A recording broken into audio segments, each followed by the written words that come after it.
निर्वाचन आयोग के कार्य, इलेक्शन कमीशन का कार्य क्या है। ध्यान से सुनिएगा। भारत के संविधान में भारत के संविधान में बताया गया है कि निर्वाचन आयोग क्या करेगा। कि निर्वाचन आयोग क्या करेगा।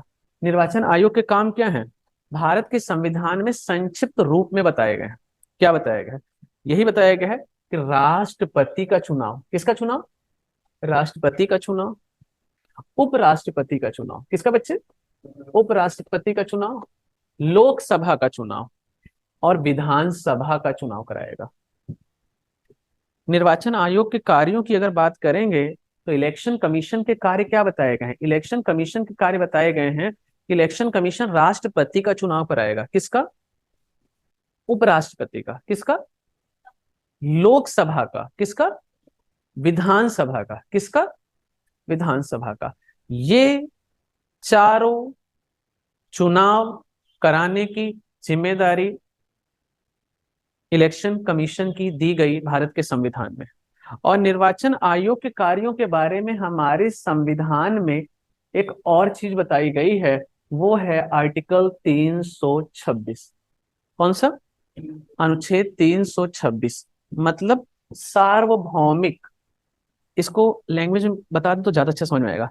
इलेक्शन कमीशन का काम क्या होगा, नामावली सूची तैयार करना। चीज वही है, बस लैंग्वेज थोड़ी सी चेंज कर दी है।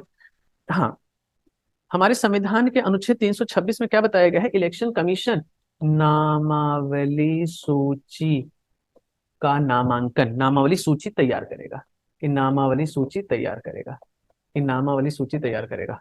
इसका मतलब, इसको और बारीकी से तोड़ दें तो हमारे संविधान में आर्टिकल 326 में क्या कहा गया है। हमारे संविधान में आर्टिकल 326 में क्या कहा गया है कि नामावली सूची का मतलब क्या है, जो व्यक्ति 21 वर्ष का हो जाएगा, हो जाएगा, उसको मत देने का अधिकार प्राप्त हो जाएगा।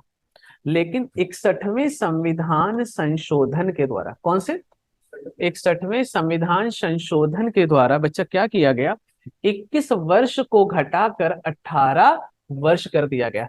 अब नामांकन कौन तय करेगा बच्चा, आयोग करेगा। मतलब जो व्यक्ति 18, नामांकन मतलब क्या, हर साल लाखों मानव 18 वर्ष का होता है और उसका नाम मतदाता सूची में डालने का कार्यभार भारत का संविधान इलेक्शन कमीशन को देता है आर्टिकल 326 के माध्यम से। समझ में आए? अब कहने का मतलब क्या है, कहने मतलब क्या है, 326 में क्या कहा गया है, निर्वाचन आयोग का काम क्या है बच्चा, नामावली सूची को तैयार करना। मतलब देखिए, समझने के ऊपर निर्भर करता है कि समझा कैसे जाए। कहने मतलब क्या है, जो व्यक्ति 18 वर्ष का हो गया है दोस्तों, उसका भी नाम वोटर लिस्ट में जोड़ना। और जो व्यक्ति भारत को छोड़ करके, मतलब कि जिनकी मृत्यु हो गई है, जो चले गए हैं, उनका नाम वहां से हटाना। ये काम कौन करता है, निर्वाचन आयोग करता है, निर्वाचन आयोग। अच्छा ध्यान से सुनिएगा, कहने का मतलब क्या है दोस्तों, आपको मित्रों बता दें, ध्यान से सुनिएगा। कहने का मतलब क्या है, आपको बता दें, वोट देने का अधिकार, किसका बच्चा, वोट देने का अधिकार आपको कौन देता है, वोट देने का अधिकार आपका संविधान नहीं देता, याद रखिएगा। यहाँ पर सार्वभौमिक वयस्क मताधिकार, मतलब निर्वाचन की उम्र बताई गई, वहां ये नहीं कहा गया कि आप वोट देने जाएंगे, दोनों बातों में फर्क है।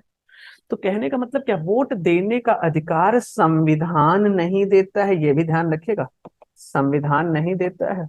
और आज तक इसी भ्रम में है कि भारत का संविधान वोट देने का अधिकार देता है, 18 वर्ष से ऊपर होते ही आप चले जाएंगे वोट देने। ये ऐसा है नहीं, वोट देने का अधिकार भारत का संविधान नहीं देता।